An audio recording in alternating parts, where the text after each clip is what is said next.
자세를 잡고요. 목을 빼고요. 혀를 진짜 토한 거 같아. 입에서 똥 나왔어.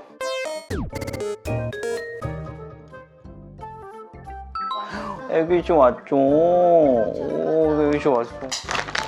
안녕하세요, 미양철 김명철 수의사입니다. 어정쩡하지만 오늘은 애기 엉덩이와 헤어볼 구토에 대해서 알아보도록 하겠습니다. 이걸 봤을 때 이 이야기를 가장 많이 합니다. 이만한 똥이 입에서 나왔어. 대장에서 식도까지 연결되는 여러 가지 관문이 있기 때문에 그걸 거슬러 올라와서 입으로 나온다는 것은 불가능이고요. 위에 있었던 털 뭉치가 헤어볼이라고 불리는 것인데, 고양이의 습성과 고양이의 특성 때문에 계속해서 배출을 해야만 하는 이물질입니다. 3개월 단위로 해서 고양이 털이 나고 빠지고 나고 빠지고 이런 주기를 가지게 되고, 하루의 일상생활의 10%에서 15% 정도, 뭐 이를테면 한 2시간이 좀 넘는 시간을 그루밍을 하는 데 시간을 보냅니다. 이 그루밍이라는 거는 이렇게 사상유두가 있는 까끌까끌한 혀를 통해서 자기 털을 고르는 행동을 하는 건데, 빗질을 해보시면 알겠지만 묵은 털들이 엄청나게 빠져나오고요. 그리고 입안에 나 있는 이 사상유두가 기본적으로 다 목구멍을 향해서 나와 있기 때문에 그루밍을 하고 묵은 털이 빠졌다? 이렇게 뱉을 수 있는 게 아니고요. 삼키게 됩니다. 이 삼키게 된 털들은 그 다음부터 어떤 여행을 떠나게 될까요? 변으로 나와요. 소화기계를 따라서 움직이다가 마지막에 변에 섞여서 나오게 되는데, 이렇게 다 떠나보내지 못한 친구들 중에 상부 소화기계인 위에 남아있는 경우에 이게 처음에는 털이 이렇게 조그만한 뭉치였다가 다음번 털이 왔을 때 또 서로 엉겨 붙고요. 다음번 털이 또 왔을 때 엉겨 붙어서 나중에 똥덩어리만한 큰 덩어리가 되고, 이렇게 큰 덩어리가 소장으로 내려가는데 못 내려가고 위에서 계속 맴돌잖아요. 결국 자극성을 느끼게 됐을 때 토해내게 되는 겁니다. 어떻게 보면 고양이들이 스스로를 방어하기 위해서 야생에서 독성이 있는 물질을 먹거나 또는 상한 음식을 먹었을 때 이걸 토해내야지 생존할 가능성이 높잖아요. 실제로 고양이들이 이물을 먹은 지 시간이 2시간 이내인 경우에는 구토를 오히려 유발을 해서 이걸 토해내게 만들거든요. 뭉치는 것들을 구토로서 뱉어내는 게 정상입니다. 한 달에 한두 번 정도 관찰되는 게 일반적인 헤어볼 구토이고요. 그 이상 횟수로 늘어난다라고 하면 다음과 같은 문제가 있을 수 있습니다. 영양 상태가 좋지 않거나 고양이가 피부 상태가 좋지 않을 때, 날씨가 더워지는 이런 털갈이철에도 털이 더 많이 뿜는 모습을 보일 수가 있습니다. 특히나 고양이들이 1살 미만이 성묘가 되기 전에 빠지는 털의 양과 성묘가 돼서 덩치가 또 커진 상태에서 빠지는 털의 양은 절대량 자체도 훨씬 더 늘어난다는 점. 그래서 어렸을 때 고양이들은 거의 헤어볼 구토를 하지 않지만 성묘가 돼서부터 헤어볼 구토가 관찰되는 이유도 이러한 부분에 기인한다 라고 생각하시면 됩니다. 털이 더 많이 빠지게 됐을 때 우리가 어떻게 좀 도움을 줄 수 있을까요? 먼저 피부 상태가 좀 약해진 경우라고 하면 오메가3와 오메가6 성분이 같이 들어가 있는 피부 영양제를 좀 급여하면서 피모를 건강하게 해주는 방법이 있고요. 털갈이철이라고 하면 평소보다 빗질을 조금 더 자주 해줌으로써 이 뿜는 털을 충분히 사람이 인위적으로 제거해주는 방법도 있습니다. 하지만 우리 집 고양이가 태어나기를 털을 엄청 많이 빠지는 장모종이야, 또는 단모종인데 빽빽하게 털이 나서 미친 듯이 털을 뿜어 매일 하는 빗질로만 컨트롤이 안 된다, 이런 경우에 한해서만 저는 한 달에 한 번 정도 목욕을 한다거나 헤어볼 구토를 너무 심하게 하는 거에 대해서 예방 목적으로 해주는 미용을 괜찮다고 말씀을 드립니다.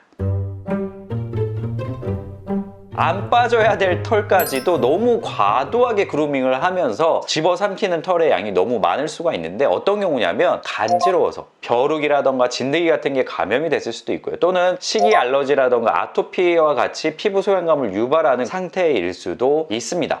또는요, 시민성 탈모증, 마음의 병이죠. 막 강박적으로 몸을 그루밍을 하면서 하루에 먹는 털의 양이 너무 늘어나는 경우도 있습니다. 그래서 괜찮아질 거야 이렇게 생각하지 마시고요, 동물병원에 빨리 가셔서 우리 고양이가 왜 다른 고양이보다 많은 양의 그루밍을 하는지에 대해서 원인을 파악하시고 거기에 맞춰서 치료를 하시는 게 필요합니다. 피부 약을 먹을 수도 있고요, 저알러지 사료를 먹어야 될 수도 있고요, 구충을 해야 될 수도 있고요, 정신과 약물을 먹으면서 우리 집 고양이가 더 이상 불만족감, 불행감에 의해서 과도 그루밍을 하는 거에 대한 치료가 필요할 수 있다는 점도 기억하시길 바랍니다. 나이가 점점 들면 고양이들도 운동 기능도 조금씩 떨어지는 게 사실이에요. 그래서 갑자기 헤어볼 구토가 횟수가 늘어나고 있다라고 하면 이걸 관리해 줄 수 있는 헤어볼 컨트롤 사료들이 많이 나와요. 이런 사료들은 섬유질이 좀 보강이 돼 있어서 헤어볼 자체를 끌고 이동을 하면서 몸 밖으로 변을 통해서 배출될 수 있도록 도움을 주고요. 정말 심한 경우라고 하면 헤어볼 영양제도 있습니다. 섬유질제와 미네랄 오일이 같이 들어가 있는 이런 종류의 급여를 하면서 우리 집 고양이가 헤어볼 구토하는 횟수를 줄여줄 수 있다는 점. 그리고 여러분들이 이제 헤어볼 구토를 해주기 위해서 캣글라스를 뭐 이렇게 먹인다라고 말씀을 하시는데 섬유질을 보충하는 개념이에요. 그래서 섬유질이 들어가게 되면 장 운동성을 늘려주고 변으로 좀 잘 배출해줄 수 있는 이런 역할을 하고요. 위장관 자극이 되면서 헤어볼이 남아있는 경우에 같이 토해낼 수 있게 도움을 주는데 저희 집에는 하루에 한 번씩 토합니다. 괜찮겠죠?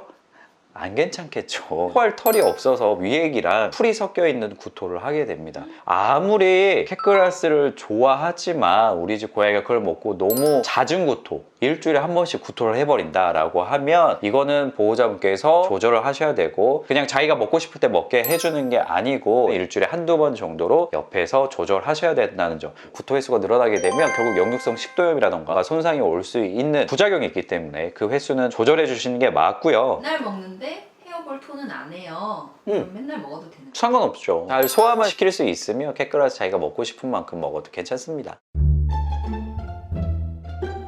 그럴 수 있어요. 왜냐면은 먹고 변으로 계속 잘 나오기 때문에 한 번도 헤어볼을 보지 못하셨을 수도 있습니다. 그러면 아, 소화력이 엄청 좋구나. 평소에 섬유질을 내가 잘 챙겨주고 있구나. 이 정도로 생각을 하시면 됩니다.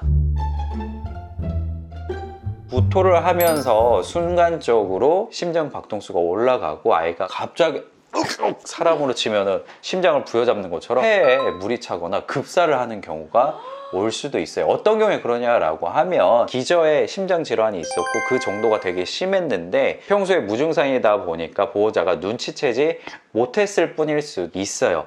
그래서 만약에 우리 집 고양이가 무증상 비대성 심근병증 또는 심장 질환을 가지고 있다는 걸 알게 되셨다라고 하면 헤어볼 구토를 자주 하는 것보다는 헤어볼 컨트롤 할 수 있는 사료나 또는 영양제를 평소에 계속 급여를 하시면서 관리해 주시는 게 더 좋아요. 당연히 뭐 빗질고 관리도 잘 해주셔야 되겠지만 이런 추가적인 것들을 통해서 헤어볼을 토하는 것 자체를 예방해 주시는 것도 하나의 방법이 될 수 있습니다.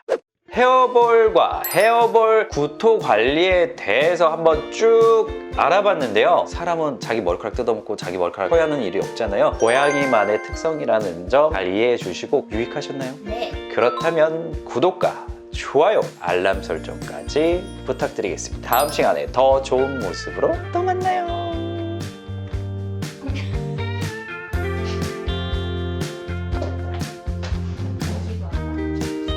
아주 이 녀석들 현장에서 딱 잡혔어.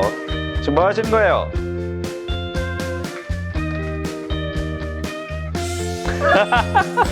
엑시 3호는 공주니까